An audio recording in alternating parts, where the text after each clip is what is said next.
Halo semuanya. Jadi pada hari ini kami akan menjelaskan tentang analisis pengaruh arus listrik terhadap kecepatan putar atau RPM rotor pada motor penggerak mobil listrik. Jadi di kelompok kami ada saya sendiri, Lang Syafa Fariki, dengan NIM 12125 lalu ada Zata Raja Aziz Batubara dengan NIM 12125 lalu ada Kalista Fayaza Riyandi dengan 12125 lalu ada Paradisha Gifari Omar dengan NIM 12125 lalu ada Rizky Dwi Saputra dengan NIM 12125 Jadi, kenapa sih mobil listrik akselerasinya bisa instan banget?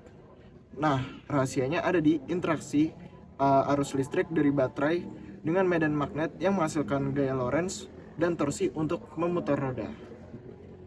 Jadi, sebenarnya tujuan proyek LCE kami sangatlah simpel, yaitu kami ingin menganalisis secara kuantitatif pengaruh arus listrik terhadap RPM rotor.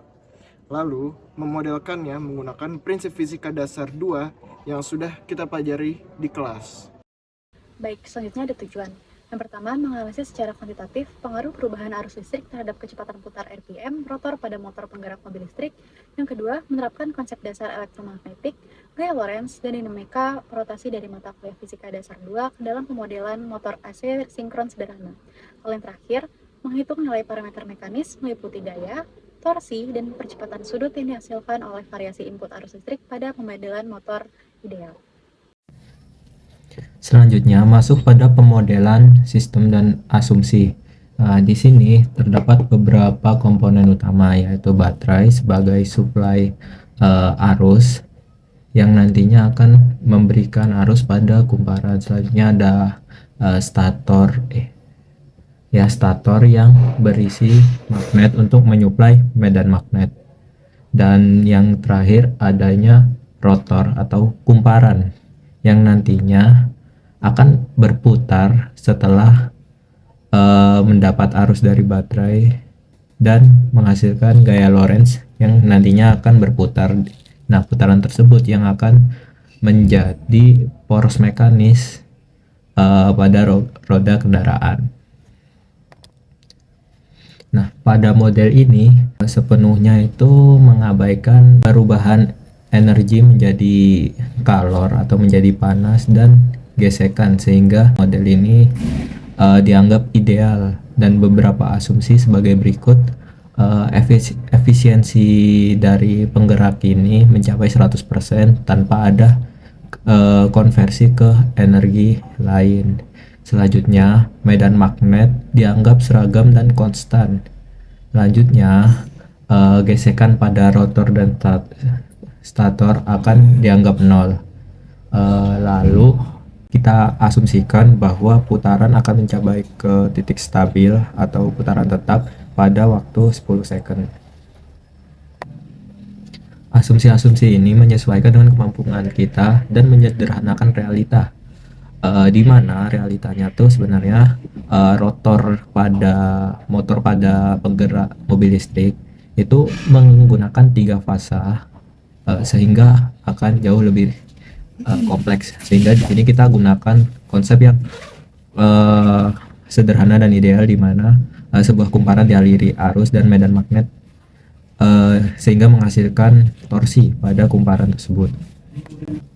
Nah, selanjutnya itu ada metodologi dan perhitungan, dan yang pertama kita bahas ada beberapa parameter dan konstanta yang kita berikan, yang kita asumsikan sebagai konstanta yang stabil dan tetap.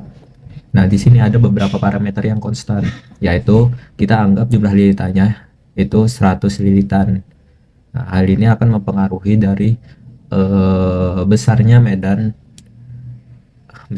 Jadi kita anggap konstan.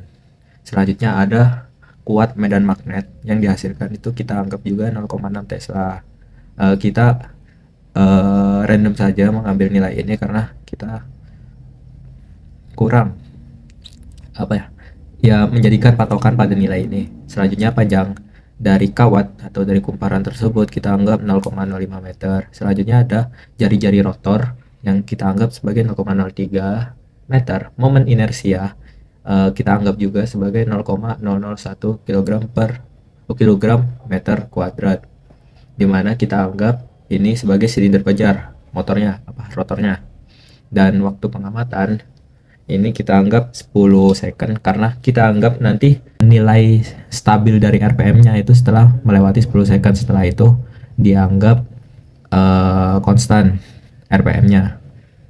Selanjutnya kita masuk kepada beberapa persamaan yang kita gunakan untuk menganalisis pengaruh dari arus pada terhadap RPM, rotasi per menit suatu roda, putarannya berapa. Nah, pertama yang kita ambil yaitu pasti gaya Lorentz-nya, yaitu gaya pembuat putarannya, di mana gaya Lorentz di sini itu kita pakai dengan rumus N jumlah lilitan dikali arus dikali panjang kawat dan dikali besar medan magnet. Kita anggap besar medan magnetnya ini akan tegak lurus dengan kawat sehingga sin 90 menjadi maksimum. Dan selanjutnya karena berputar pastinya akan menghasilkan torsi, di mana torsi ini nantinya adalah gaya dikali dengan jari-jari. Setelah didapatkan torsi, kita akan cari percepatan sudut awalnya, dimana kita dapatkan biasanya tahu sama dengan I kali alfa atau M kali A, biasanya M kali A. Nah, pada torsi ini torsi sama dengan I inersia dikali alfa, sehingga alfanya torsi per inersia. Dan selanjutnya setelah kita dapatkan percepatan sudut, kita akan cari omeganya atau kecepatan sudut sampai dengan 10 second seperti yang kita asumsikan tadi. Nah, setelah dapat 10 second itu kan masih dalam satuan radian per second, kita konversi menjadi RPM, rotasi per menit, dengan rumus berikut. Nanti omeganya dikali 60 per 2 pi. Nah, contoh saja arusnya yang kita berikan adalah 20 ampere. Sehingga nanti kita masukkan ke rumus-rumus yang sebelumnya, kita dapatkan gaya sebesar 60 Newton, torsi tahu sebesar 1,8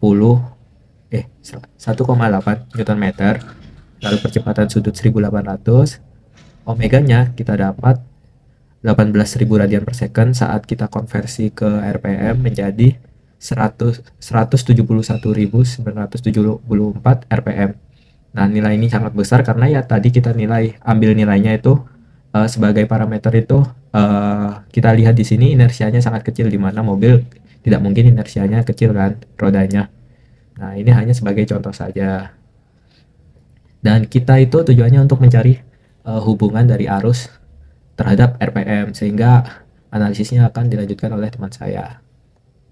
Izin melanjutkan pada bagian hasil simulasi dan analisis sementara. Pada slide ini ditampilkan hasil simulasi hubungan antara arus listrik dengan performa motor listrik. Dapat dilihat bahwa ketika arus listrik meningkat dari 5 ampere hingga 50 ampere, gaya yang dihasilkan juga meningkat secara linear dari 30 Newton menjadi 300 Newton. Akibatnya, torsi motor ikut bertambah dari 90 Newton per meter menjadi 900 Newton per meter. Peningkatan torsi ini menyebabkan kecepatan sudut dan RPM motor juga meningkat. RPM yang awalnya sekitar 43 bertambah hingga 428 pada arus 50 ampere. Berdasarkan tabel data simulasi, pada waktu pengamatan T sama dengan 0,01 second, didapatkan bahwa gaya, torsi, maupun RPM berbanding lurus secara linear dengan arus listrik. Sebagai contoh pembuktian, arus sebesar 20 ampere akan menghasilkan gaya 1,20 Newton dan torsi sebesar 0,36 Newton kali meter. Gaya dan torsi tersebut menghasilkan percepatan sudut sebesar 3600 radian per second dengan output kecepatan 0,171 rpm. Konsep proporsionalitas yang linear ini membuktikan mengapa respon akselerasi pedal gas pada mobil listrik bekerja secara instan dan seketika. Nah, baik, selanjutnya kita masuk ke bagian kesimpulan. Berdasarkan seluruh hasil simulasi yang telah kelompok kami lakukan, kami menarik kesimpulan bahwa hubungan linier sempurna yang tergambar saat ini sebetulnya masih berupa model awal atau kondisi yang ideal. Nah, pada realitanya terdapat fenomena fisik berupa back EMF atau gaya gerak listrik balik yang lambat laun akan menekan kenaikan RPM seiring dengan bertambahnya kecepatan motor listrik. Oleh karena itu, tahap penyempurnaan selanjutnya yang akan kelompok kami lakukan adalah merumuskan kembali dan memasukkan variabel back EMF ini ke dalam persamaan simulasi agar hasilnya jauh lebih presisi dan juga mendekati kondisi yang sebenarnya. Selain itu, kami juga berencana untuk membuat grafik komparasi yang membandingkan secara visual kurva model ideal berbanding dengan kurva nonlinear yang sudah terpengaruh efek back EMF. Nah, sebagai luaran output akhir ini, seluruh hasil komparasi dan analisis mendalam ini nantinya akan kami himpun dan juga dipublikasikan dalam bentuk poster presentasi. Nah, sekian presentasi dari kelompok kami. Kami harap rancangan model awal ini dapat bermanfaat bagi riset motor listrik ke depannya. Terima kasih atas perhatian dan waktunya. Mohon maaf apabila ada kesalahan atau kekurangan. Wassalamualaikum warahmatullahi wabarakatuh.